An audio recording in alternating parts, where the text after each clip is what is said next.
Gengsi terlalu besar. Apa terlalu banyak masalah yang kau hadapi sehingga kau ingin segera membicarakannya dengan aku di ruang kerjamu? Sindir Dimas sambil terkekeh setelah menyelesaikan kalimatnya.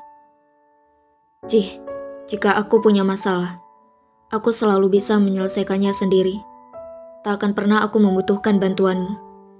Jawab Radit sambil menjatuhkan tubuhnya di sofa empuk ruang tamunya. Dimas hanya geleng-geleng kepala dan tergelak tawa melihat sikap sahabatnya. Aku ingin berbicara di ruang tamu, suasana baru. Mungkin di sini lebih santai dan tidak seperti di ruang kerjamu yang sangat kaku.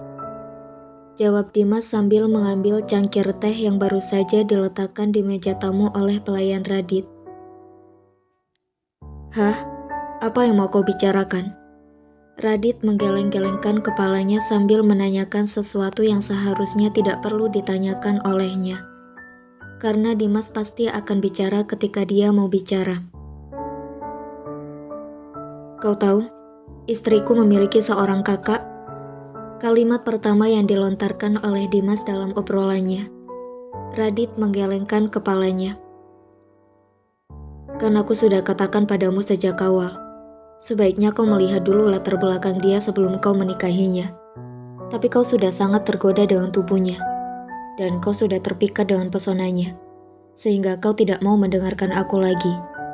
Radit mulai membicarakan masa lalu di mana saat itu Dimas memberitahu dirinya dan Ando bahwa Dimas menyukai seorang wanita. Walaupun latar belakangnya bukan dari bangsawan, melainkan dia menemukannya di klub malam. Dimas mengangguk-ngangguk. Tapi aku aneh saja, dia memiliki kakak dan tidak mau memberitahu siapa kakaknya. Celetuk Dimas karena memang Dimas akan sangat senang kalau Sandra mau memberitahu Dimas kalau Sandra masih memiliki keluarga. Dan ini menjadi pikiran Dimas ketika Sandra menghubungi orang di teleponnya dengan gusar malam itu. Apa kau sudah mengecek pengeluaran pribadinya juga? Dimas mengangguk. Tapi tidak ada hal aneh di sana. Jawab Dimas jujur. Kalau begitu, mungkin kakaknya orang baik-baik juga. Dan dia tidak ikut campur dalam masalah ini. Radit mencoba mencari jawabannya, tapi Dimas menggelengkan kepalanya. Dia tidak akan menelpon kakaknya dengan panik kalau orang itu tidak ikut ambil bagian dalam permainan istri dan anakku. Celetuk Dimas yang kini menunduk merasa tidak enak dengan Radit karena ulah anaknya semua ini terjadi. Radit menghela nafas, begitupun Dimas.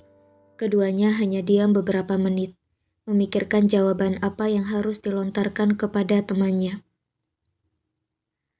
Aku akan memberikan tuntutan hukuman maksimal kepada anak dan istrimu, dan suruh pengacaramu untuk melakukan banding. Aku sudah membuat kesepakatan dengan pengacaraku untuk melobi hakim, memberikan hukuman ringan, yaitu 5 tahun hukuman penjara. Apa itu ada masalah untukmu? Radit membuka pembicaraan lagi dengan sesuatu yang sensitif yang memang harus dibicarakan olehnya. Itu hakmu, kau boleh menentukan apapun yang kau mau. Tapi terima kasih, kau sudah memberikan hukuman ringan. 5 tahun itu cukup lama. Setahun itu 365 hari. Dan 5 tahun, kau bisa hitung sendiri Raditya. Tapi aku rasa, itu adalah keputusan bijak. Itu lebih baik daripada kau menghukum mereka lebih dari 5 tahun. Karena aku rasa, tubuhku akan semakin tua renta. Walaupun aku memiliki banyak pelayan, tetap saja, rumah akan terasa sepi tanpa adanya keluarga. Gumam Dimas di dalam hatinya. Baguslah kalau paham, Radit bicara agak terbata-bata. Kau tenang saja, itu tidak akan mempengaruhi hubungan kita sebagai teman. Selama 5 tahun, kau memenjarakan keluargaku. Aku akan sering kesini untuk makan pagi, siang, dan malam. Hahaha. Celetuk Dimas sedapatnya. Jangan harap aku mengizinkanmu. Radit bicara protes pada Dimas walaupun sebenarnya itu akan sangat menyenangkan untuknya, karena dia tidak ingin sahabatnya makan sendirian. Hei, Kenapa kau tidak menceritakan padaku tentang pernikahan anakmu, Riri? Radit hanya diam memandang Dimas sebelum memberikan jawaban. Ayolah, kau tidak perlu menyembunyikan dariku. Kenapa kau menikahkannya? Dari mana kau tahu itu? Kali ini Radit menegang, tidak lagi bercanda dalam kalimatnya. Hahaha. Melihat tingkah laku Radit, Dimas langsung tergelak tawa. Dia tahu pertanyaannya sangat sensitif dan sekarang mengganggu ketentraman jiwa Radit. Dimas juga melihat bagaimana wajah Radit yang memerah karena emosi yang membuat Dimas menikmati pagi ini. Kapan lagi aku membuatmu kesal, Raditya? Kau juga sudah membuatku kesal dengan memenjarakan keluargaku selama 5 tahun. Tapi ini bukan dendam, hanya saja aku suka mengerjaimu begini. Hahaha. Dimas tahu Radit memiliki gengsi yang cukup tinggi, dan masalah ini cukup memalukan untuknya. Menikahkan putri dengan seseorang yang sudah punya anak, ditambah lagi menikahkannya secara diam-diam. Tidak ada pesta megah, dan orang itu hanya berprofesi sebagai dokter. Itu akan sangat mengganggu bagi Radit dan keluarga besarnya. Walaupun tidak ada masalah dengan profesi sebagai dokter, tetapi tetap saja, Rianti akan sangat sulit menerima dan akan sangat mengganggu bagi Radit. Jangan menggangguku, atau aku akan merubah keputusanku terhadap anak dan istrimu. Protes Radit dan kini mulai mengancam kepada Dimas. Kataku juga aku tidak peduli dengan itu. Kau yang memiliki hak untuk itu, sehingga aku mengikuti saja keinginanmu. Tapi aku tetap akan banding. Jawab Dimas sekenanya. Dia sudah sangat menikmati sahabatnya yang semakin tertekan. Pernikahan itu tidak diinginkan, celetuk Radit jujur. Lalu siapa yang menekanmu? Radit tidak menjawab, hanya mendengus kesal dan menatap lurus ke depan. Tidak mau lagi melihat wajah Dimas yang makin menyebalkan menurutnya, dengan senyuman Dimas yang ada di sana. Laki-laki itu terlihat baik, Raditya. Kau beruntung bisa mendapatkan menantu seperti itu untuk anakmu. Jawab Dimas lagi.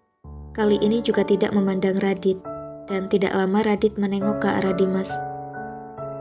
Dari mana aku bisa berkata begitu? Dimas hanya melirik Radit dan tersenyum kepada Radit. Kau harusnya sekali-kali keluar dari rumahmu, Raditya. Tidak akan ada bahaya di luar sana dengan membawa anak istrimu bermain keluar. Kau bisa jalan-jalan di taman kota bersama keluargamu, atau sekedar olahraga di sana. Tapi itu tidak pernah kau lakukan karena kau selalu berusaha untuk menaruh orang-orang yang kau cintai di dalam sangkar emasmu, dan memastikan bahwa mereka aman. Ceramah Dimas cukup panjang dan sangat mengena kepada Radit. Tapi aku tetap merasa senang membatasi anak-anak dan istriku, karena menurutku itu lebih baik daripada membebaskan mereka dan membuat anak dan istriku meracuni anak dari sahabatku sendiri. Semua ini jadi membuat aku repot-repot mengurus masalah ke kantor polisi. Sindir Radit kepada Dimas yang kali ini juga membuat Dimas ikut menegang. Tentu saja, membuat mereka menjadi kaku. Apa yang kalian bicarakan? Sepertinya, kalian sedang mengalami perang dingin. Nada datang, lalu duduk di samping Radit dengan senyumnya yang khas.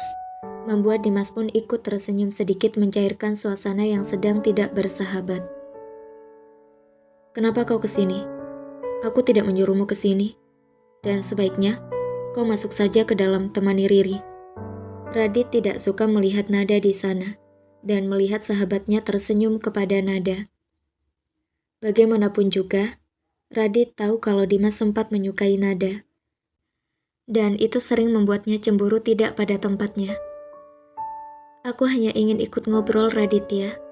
Lagi pula kau tahu sendiri kan bagaimana Riri? Dia kelelahan tadi malam. Tidak bisa tidur dan sekarang dia memilih untuk beristirahat kembali di kamarnya. Dan aku tidak mau mengganggunya. Permisi Tuan dan Nyonya. Di depan rumah ada Nyonya muda Riri bersama dengan suami dan anaknya ingin berkunjung ke sini. Apa kami boleh membuka pintu gerbang utama? Pertanyaan yang dikirim dari pos penjagaan security sebelum mengizinkan orang baru masuk ke dalam rumah Raditya. Apa kau serius? Radi tidak percaya mendengar kata Riri datang ke rumahnya. Lelaki itu mengizinkan anakku untuk datang ke rumahku, gumam Nada di dalam hatinya. Seharusnya kau tidak usah bertanya seperti itu. Bagaimanapun juga, Riri adalah anakku, dan ini adalah rumahnya. Lain kali tidak perlu lagi bertanya diizinkan atau tidak. Langsung bukakan pintu untuknya. Kali ini Nada memprotes pelayannya dan segera keluar untuk menyambut kedatangan anaknya. Nada sangat gembira ketika mobil Riri masuk ke dalam pelataran rumahnya. "Mama,"